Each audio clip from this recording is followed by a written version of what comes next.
Hello friends, this is दीपक चौहान। दोस्तों, कभी कभी नॉवेल या कोई मैगजीन्स पढ़ते समय हमें ऐसे वर्ड मिल जाते हैं, I can not have done it, I could not have done it, I can not be doing this. तो आप लोग कंफ्यूज हो जाते हैं कि ये मॉडल के साथ हैव वर्ब का थर्ड फॉर्म और बी वर्ब में आईएनजी ये कैसे लगा है। तो आज मैं आपको समझाने वाला हूं कि हम लोग I can not have done it, I could not have done it और I can not be doing this का मतलब क्या हो रहा है। अर्नव सिंह ने मुझे पूछा था कि सर ऐसे फ्रेजेस मोस्टली नॉवेल्स पढ़ते समय आते हैं, तो इसका मीनिंग बताइए। तो आज मैं आपको इसका मीनिंग बताने वाला हूँ, समझाने वाला हूँ कि हम लोग इसका इस्तेमाल कैसे करेंगे। तो आपसे गुजारिश करूंगा कि आप मेरे वीडियो में आखिर तक रहें, उसके सेंटेंस मेकिंग को समझिए, उसके मीनिंग को समझिए और अगली बार बोलने की आप कोशिश कर सकते हैं, लेकिन पहले समझिए दोस्तों। तो आपसे गुजारिश करता हूं कि मेरे वीडियो में आप आखिर तक बने रहेंगे। तो चालू करते हैं।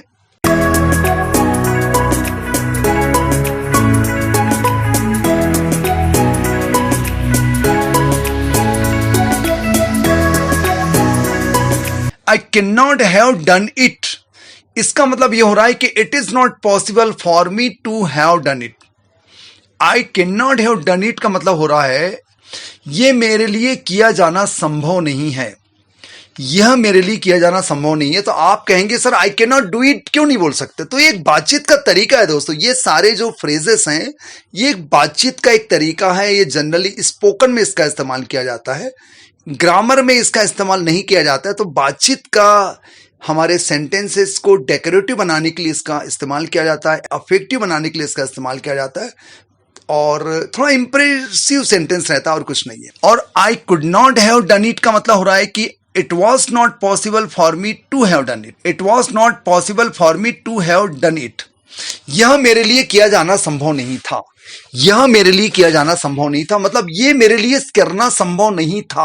आप लोग ये भी कह सकते हैं कैन प्रेजेंट टेंस होगा, कुड पास्ट टेंस होगा। तो इसके कुछ सेंटेंसेस लेते हैं, उसमें सारी बातें क्लियर हो जाएगी कि हम लोग इसका इस्तेमाल कैसे करेंगे।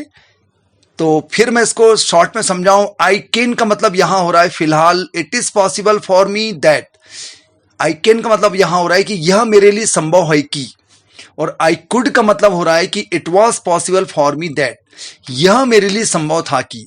अब आई की जगह पर ही आएगा तो ही के लिए संभव था, शी आएगा तो शी के लिए संभव था। आप अपने हिसाब से सब्जेक्ट को बदलकर आप कर सकते हैं। तो सेंटेंस मेकिंग देखते हैं इसके और आगे।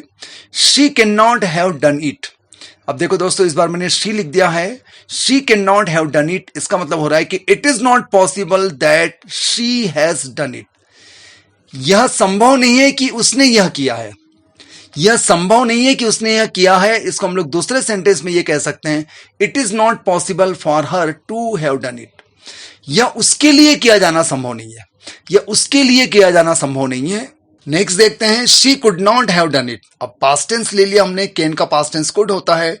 She could not have done it, इसका मतलब हो रहा है कि it was not possible for her to do it, it was not possible for her to do it.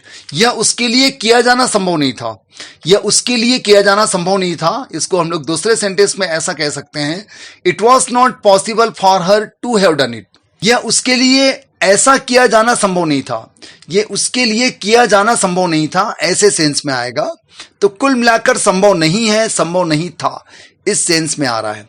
एक सेंटेंस और मैं ले रहा हूं जिसमें बहुत सारी बातें क्लियर हो जाएगी और आपका कंफ्यूजन भी मुझे लगता है दूर हो जाएगा। She can not have changed into a fairy. She can not have changed into a fairy, इसका मतलब हो रहा है कि humans do not change into fairy. वो परी में परिवर्तित नहीं हो सकती है, मतलब ये इंसान की बस की बात नहीं है कि वो परी बने, वो परी नहीं बन सकती है। She can not have changed into a fairy, fairy में परिवर्तित नहीं हो सकती है। फेरी को परी कहते हैं, आपको पता ही हिंदी में। और अगर हम लोग पास्ट टेंस की बात करें तो पास्ट टेंस में हम लोग इसको ऐसा बोलेंगे, she could not have come because she was ill. She could not have come because she was ill. वह बीमार होने की वजह से नहीं आ सकती थी, वह बीमार होने की वजह से नहीं आ सकती थी। इसको हम लोग सिंपली भी कह सकते थे, she could not come because of illness. ये हम लोग सिंपली कह सकते थे, लेकिन बातचीत का एक डिफरेंट तरीका है। हम लोग ऐसा बोल के अपने सेंटेंस को इंप्रेसिव बना सकते हैं और हम लोग ऐसा कह के सामने वाले पर अच्छा प्रभाव छोड़ सकते हैं कि she could not have come because she was ill, she could not have come because she was ill. वह नहीं आ सकती थी क्योंकि वह बीमार थी, उसका आना संभव नहीं था क्योंकि वह बीमार थी। इस सेंस में निकल रहा है। अब दोस्तों हम लोग अब थोड़ा डिफरेंट लेते हैं, दूसरा लेते हैं phrase I can not be doing this. I can not be doing this का मतलब क्या हो रहा है? ये सेंटेंसेस आपने शायद ही अपने लाइफ में कभी बोले होंगे, तो आज मैं आपको समझाता हूं, इसके बाद आज से बोलना चालू कर सकते हैं। लेकिन पहले समझिए, आई can not be doing this का मतलब हो रहा है अदर पीपल आर क्रूएल, दूसरे लोग निर्दयी हैं, इनसेंसिटिव असंवेदनशील है, मीन ओछे हैं, नीच हैं, एंड सेल्फिश और स्वार्थी हैं।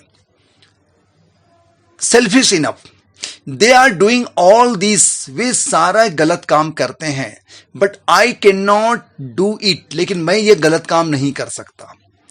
बहुत से लोग ये सब गलत काम करते हैं, वे क्रूएल होते हैं, इनसेंसिटिव होते हैं, मीन होते हैं, सेल्फिश होते हैं, वे सब ये काम करते रहते हैं, उनका ऐसा करना जारी रहता है। किसी के द्वारा कोई काम किया जा रहा है जो कि मैं नहीं कर सकता, किसी के द्वारा कोई गलत काम किया जा रहा है जो कि मैं नहीं कर सकता, तब आप कहेंगे आई can not be doing this.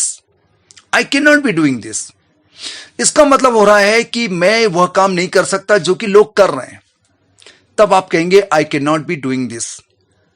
Okay, मुझे उम्मीद है ये भी आप समझ गए हैं कि लोग ये कर रहे हैं लेकिन मैं ये नहीं कर सकता। आप सिंपली अब तक आप क्या बोलते हैं? I can not do it. अब आप ये ना बोलते हो, आप ये कह सकते हैं I can not be doing this. ये बातचीत का एक तरीका है और कुछ नहीं है। अब मैं इसके अलावा कुछ और डिफरेंट बातें बता रहा हूं मैं कि can not be doing with something का मतलब क्या होता है।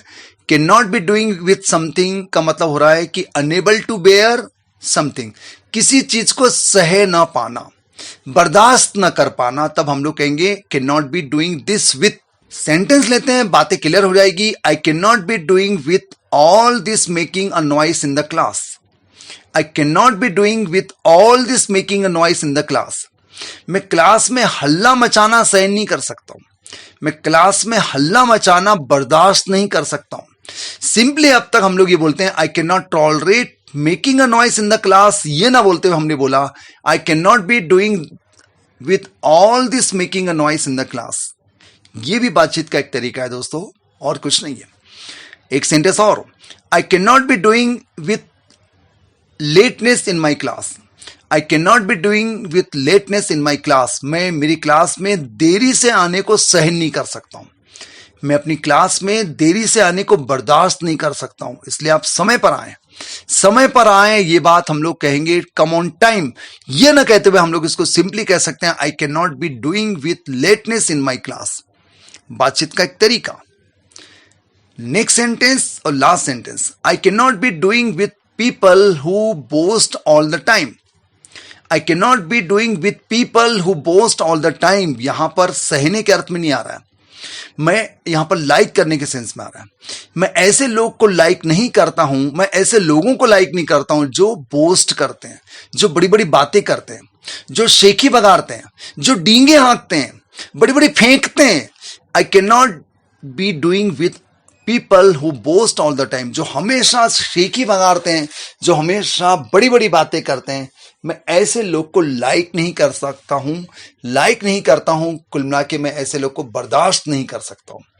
मुझे उम्मीद है मिस्टर अर्नव सिंह आपको आपके डाउट क्लियर हो गए होंगे। अब आप अगली बार जब भी ऐसे सेंटेंस देखेंगे तो आप कंफ्यूज नहीं होंगे और आप समझ जाओगे कि इसका मतलब क्या हो रहा है।